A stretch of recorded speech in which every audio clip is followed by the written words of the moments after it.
Good morning, everyone, and welcome to the Vero Advisors live stream where we come to you every Wednesday at least 10 a.m., 10:30. We're a little late today, but that's because we were taking care of our clients, which I think is a great segue into the topic that we are going to be discussing today. So with me, I do have the Vice President of Client Success, Mr. Robert Karnovich. Good morning, Robert. How are you? Doing great. Hope you're doing well.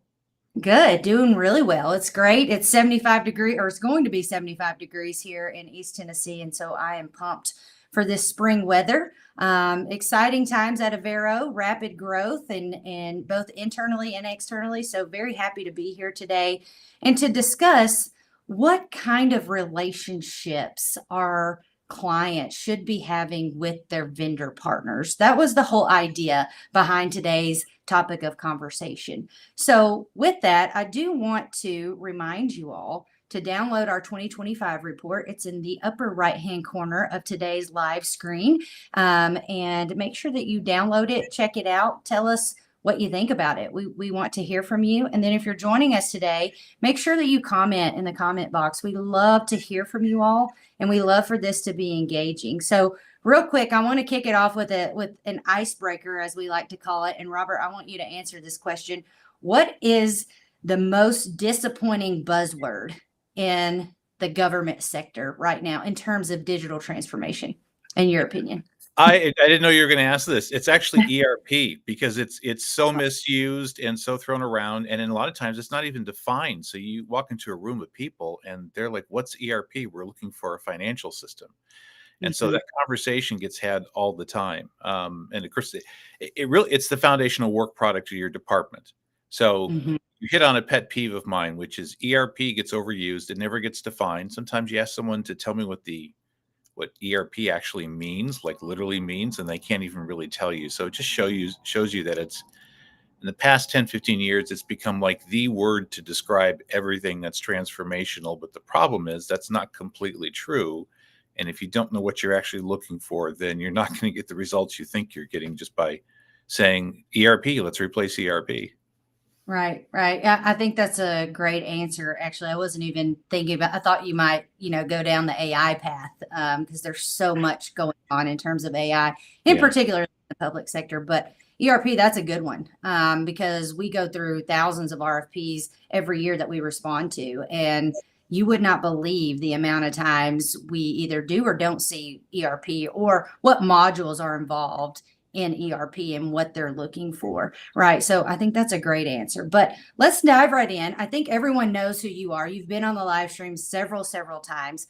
But to open today's conversation, government agencies are being asked to do more with less all the time. And so, from your experience, what's shifting the most and how agencies define success today? This is both an old problem and a new problem. And we talk about transparency and trust. The old problem is it was easy to put together something that had a quote unquote public agenda. This is the reason why we're going to take it to a governing board and get it approved. But a lot of times you'd have these unspoken agendas. This something that the city manager wants to do or what the mayor wants to do, and they'll say, "I want this," but really it's because I want to get this. And the problem Right. is dealing with transparency and trust. You're going to have to deal with this unspoken piece at some point because someone usually figures it out. The second piece is if you're not tying this project to some successful goal that you've well defined, how do you define success, and how is your citizen base going to define success as to what they got for the money? So it's it's not that there's things going on in the back room that are devious or any things like that, but I had a mayor once who wanted to encourage and vastly grow online participation in public meetings. He's like, we need to be able to have outreach to all of our citizens.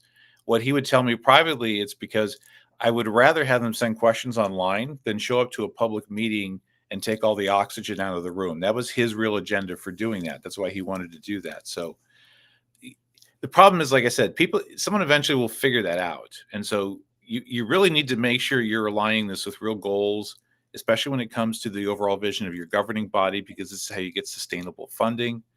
So it's interesting how that continues to shift. Like I said, there's almost like there's no place to hide anymore. You have to be transparent, and you have to demonstrate that you're trustworthy to get a lot of this done, especially long term. Yeah. And how do we help our clients navigate that? How do we help them define what success means? How do we help them break through all of the politics and all the noise of all the wants, right? Of each department.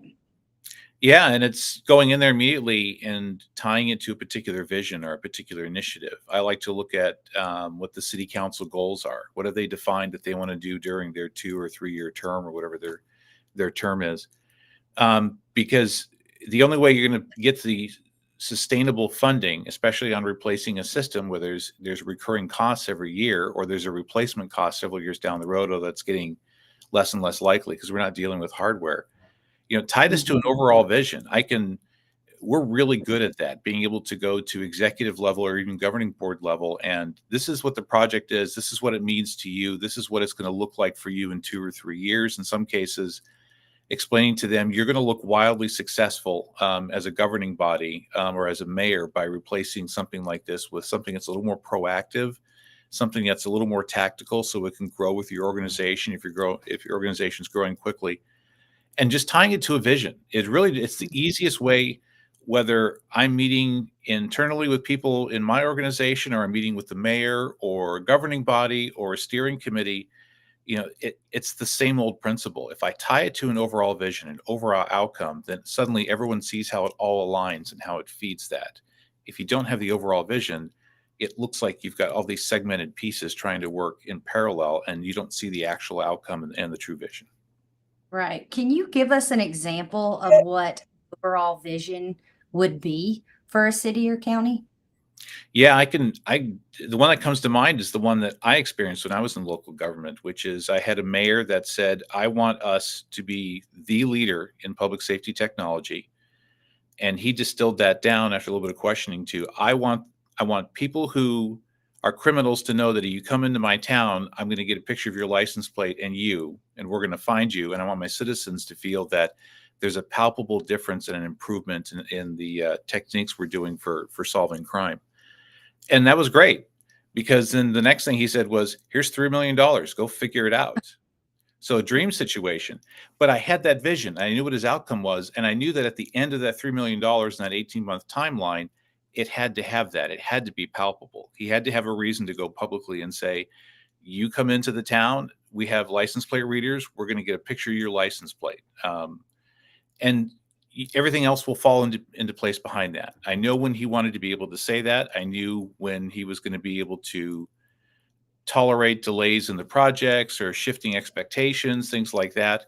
And I can unite behind that entire vision. And so even though 18 months was an insane timeline to be able to do all that in, we got it done because I had the full support of the council and leadership at the town by showing them on a monthly basis, this is where we're going. This will be done this particular month. This will be done the following month, keeping things on track. And they were like, great, it's exactly what we're looking for. Go take care of the details and come back next month. Yeah, yeah, and I love that, Robert. And I love your background and your story of how you got to Vero. So can you just remind our viewers where you came from and how you got here and why that particular vision is so key to what we do now? Yeah, so I actually started off in state government when I was in college, and they were gracious enough to hire me as a full time employee. When I graduated college, in information technology, which is a majority of my base, information technology and project planning, actually in state and local government. Went to a private sector architecture firm for 2 years, which was a growing organization, a growing firm that was big on mission, vision, values. I got a real good taste as to what that looks like. And it was a great contrast to what I experienced in government. Went back into local government, working for a town in the Phoenix area in information technology. And as the town grew and its needs changed, and it went from being sort of lost in the Stone Age a little bit, I guess is the nice way to say it, but it's with the type of community that was okay at that time, starting in like 2008, 2009, when funding issues were significant, especially in local government. They were cutting staff left and right, and you now had to maximize all your purchases over the next 2 or 3 years. And things started to leapfrog over themselves in terms of the possibilities of technology. So it's a very interesting time, and did that for quite a while, and happened to have this guy named AV come in on a shortlist presentation for an IT strategic plan, and he did a pretty good job, and we actually hired him, and so that's how AV, our CEO, and I knew each other. So, um, you know, many years later, he gives me a call and he says, "Do you want to come do this?" And it's yeah, I saw the vision of I finally could be the consultant I was always looking for when I was on the other side of the table. It's the way I describe it. My heart still is very much in local government. Now I get to serve 25, 30 local and state government entities across the board. So what drives me and gets me excited about all this, I still get to be involved in. But from this side of the table, and in a way that I can help my clients more by, again, being the consultant that I was always trying to look for when I was putting out RFPs and interviewing vendors. I love that. And our founder and CEO, Mr. Avijit Varakar, can be very, very persuasive. So I get it, but I love that story, and I think it, makes a real impact that you have lived it, right? And now you're on the other side of the table. So thank you for sharing that, Robert. And I think this is a good segue into my next question, in which a lot of public agencies, they partner with vendors, and that partnership becomes more transactional instead of relationship based. So how do you turn a transactional relationship into more of one that adds long-term value? It's the same thing. You'll hear me repeat myself from other times we discussed this topic, but it really is, it's Mm, trust, and it really comes down to shared fate.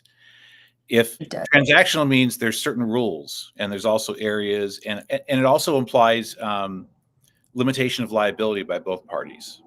So everything's very strictly defined. It's within a narrow framework, not just because that's what people love to do. It's because I'm trying to control liability in dealing with this person. If I reach out to this vendor and I ask this, they're going to smell change order, and I'm going to suddenly get a sales presentation from them. And all I literally wanted to do was ask a question and get some clarity. Um, Hmm. when you remove those barriers and it's a trusting relationship and they know that you're in it with them, all those walls come down and honest conversations could be had rather than spending 5 minutes trying to set up and frame the meeting. Give me a call, answer the phone. You tell me exactly what you're looking for. Hey, I was just thinking about this. Can you give me some insight on that? And then that way you know that it really is a trusting collaboration, and that neither party suddenly thinks about, oh, if I ask this question, is it going to cause them to think this?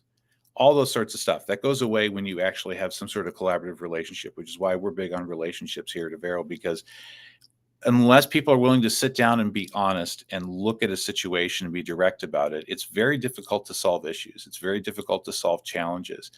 And the unspoken things that a client doesn't want to tell me is a problem, because that's a festering problem that I can't address unless I know about it. So that's why the trust aspect, the communication aspect, the shared fate aspect is just so important with clients. There's just no substitute for really getting down to what the issues are and getting them solved quickly. I couldn't agree more. Relationship building is so key, and that's what the whole organization has been built on, right? Making sure that we have a seat at the table with our clients, not just on Zoom, but when we go on site, and not just the key stakeholders, right? We talk to everyone in the organization. I think it's just so key to build relationships across the board, ask those hard questions, and make sure that everyone is being heard. And I love that about Avero Advisors. So, what is one dead giveaway that maybe a consultant or any vendor is just checking boxes rather than actually being invested in a government agency's Uh, success? yeah, the if you think about calling them or asking a question or going into a meeting, do you have to mentally prepare yourself about exactly what you're going to talk about and how you're going to try and frame that and how you're going to get that done? It really should just be one of the easiest things. You should be able to walk in and sit down to the meeting, and just speak freely and speak what's on your mind and speak directly about it. And if you find yourself going, well, I don't want to tell these guys this because it just might scare them, or there's some hesitation or reservation, or you're trying to think of ways to reword something, that's actually another dead giveaway that you don't your vendor's not building the relationship with you that they should. You should not have to sit there and figure out how to frame something and phrase it perfectly to be able to communicate it to your vendor to know that you're going to get the response you're looking for. You should be able to speak in plain English your concerns, what you're looking for, what the outcome is, what the problem is. If you don't have that and there's something else going on that's causing you to hesitate, then there's a foundational problem with the relationship. Yeah, I think that a vendor who is looking at the whole picture is one that you want to be in business with, right? Not one that's just delivering the project at hand, right? But one that looks at the organization as a whole and opens your mind up to other problems that may arise during the contracted project. So I think, one that's open-minded and one that's going to ask those hard questions about other things going on in the organization is also key when building relationships with your vendors. I have one more question for you, Robert, and then I'm going to take the questions in the comments. We've got some people commenting here. But if you could tell government leaders one thing to look for in a vendor relationship, what would it be? Something other than what we've already talked about today. Yeah, I could say honesty, but that can be difficult to see. I think humanness is the biggest takeaway I've had from our last several interactions with potential clients.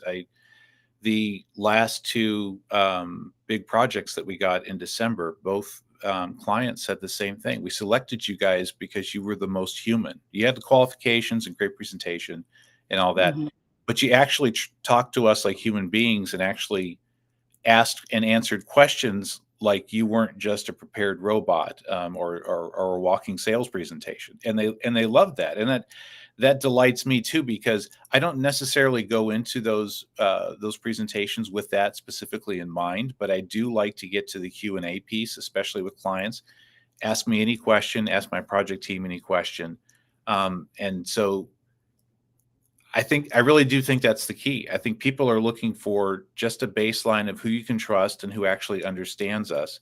And it comes down to that being human concept. In contrast, one of the vendors said, yeah, the other three people that presented behind you never laughed, never smiled, never really opened up. It looked like they had just been cookie cuttered and dropped in there, and showed no signs of warmth or any of that stuff. So it makes me excited that it's still things like that that are really palpable, whether you're a large client or a small client. And that's what gets you to initially go, yeah, I think these people can be a partner. I think they can really understand us.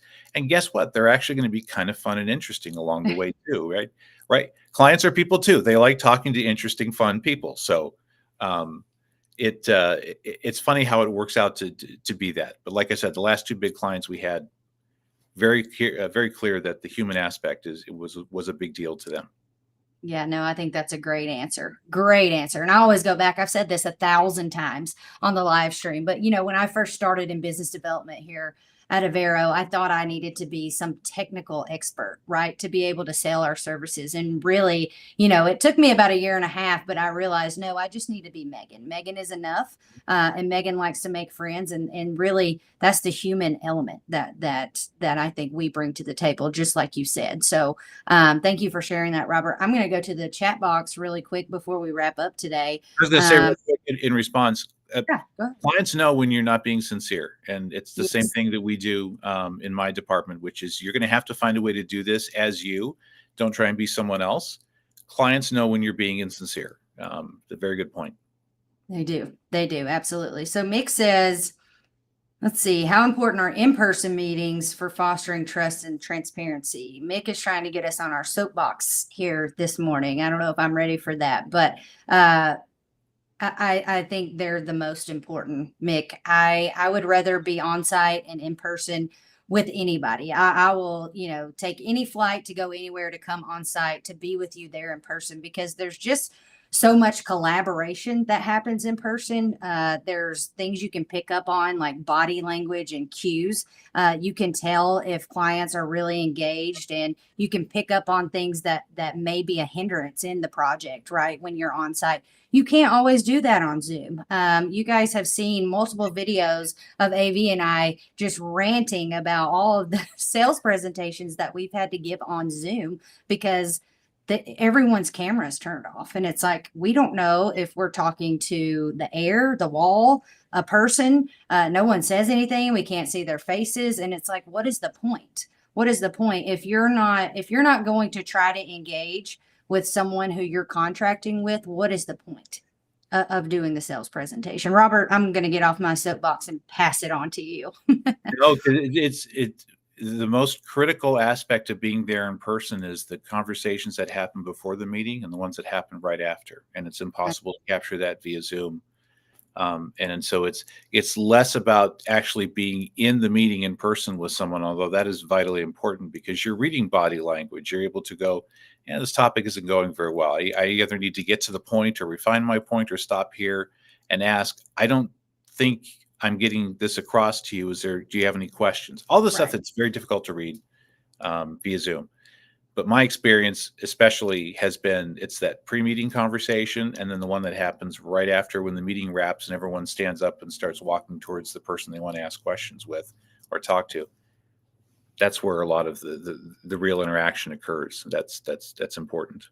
It really does. And if your consultant or your vendor is not engaging with you prior to the sales presentation and after, then that is another. We talked about red flags earlier. That's another red flag because we always make a point to make sure that everyone feels comfortable with us in that room before and after. So just thank you, Mick, for that question. Maybe we should do a whole live on just that topic We alone. should. I would love to do that. I don't know. I might not can handle it. But okay, Kyler says, I love the private public sector combo, Robert. What did the private sector teach you that scaled to your work now? That's a great question. The ability to affect change quickly is the obvious one. And I shouldn't say obvious because a lot of people have not worked in state and local government like I did. So I have a foundation of understanding the big contrast between the two. You could get a lot done a lot quicker in the private sector.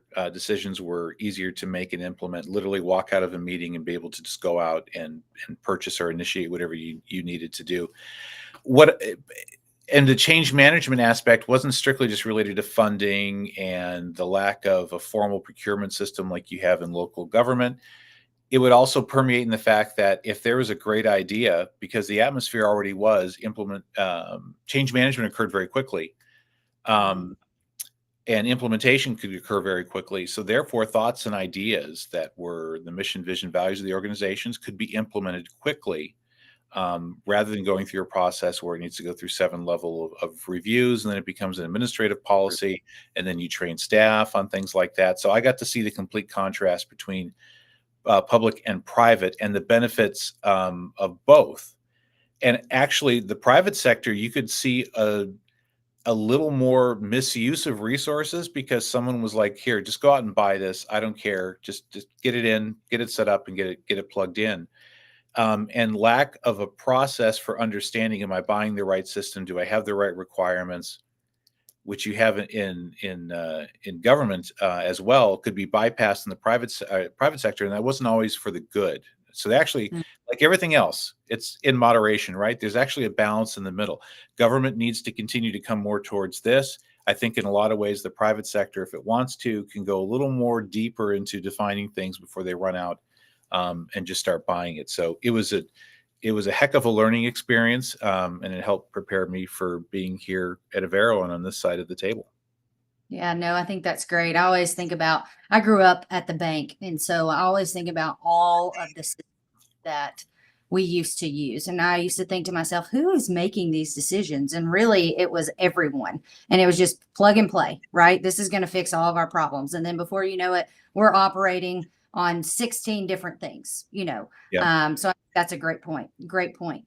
Let's see here. We have a few more. Kyler says, Megan Seaton, tell us how you got here. I will do a short on that because it is a great story. Tyler also said, this isn't a question, but I think it's funny. If I hear I don't want to talk about my current system or processes, I just want new tech. One more time, I'm going to lose it. Yep. I agree. What's one overlooked factor in building strong consultant client relationships? think we may have already answered this, but anything else you want to add, Robert?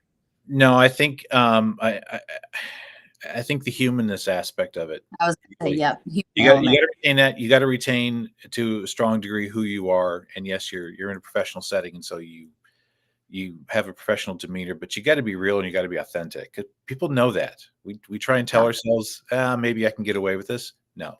They know. They know when you're being disingenuous or not being authentic. Yes, absolutely. Well, I'm going to wrap us up today, Robert. Thank you so much for joining me. I think this has been a great conversation. I think there's a lot of good little nuggies that our clients and viewers can all take from today's conversation. I always love it when you go live with me. Thank you for everything that you do on the client success side. I always feel confident in handing off all things that I bring in over to your team because you guys do just a great job. So, thank you guys for joining us today. Again, we go live every Wednesday at 10 a.m. Next week, we will have a guest from OpenGov. So make sure that you tune in because it's going to be one that you do not want to miss.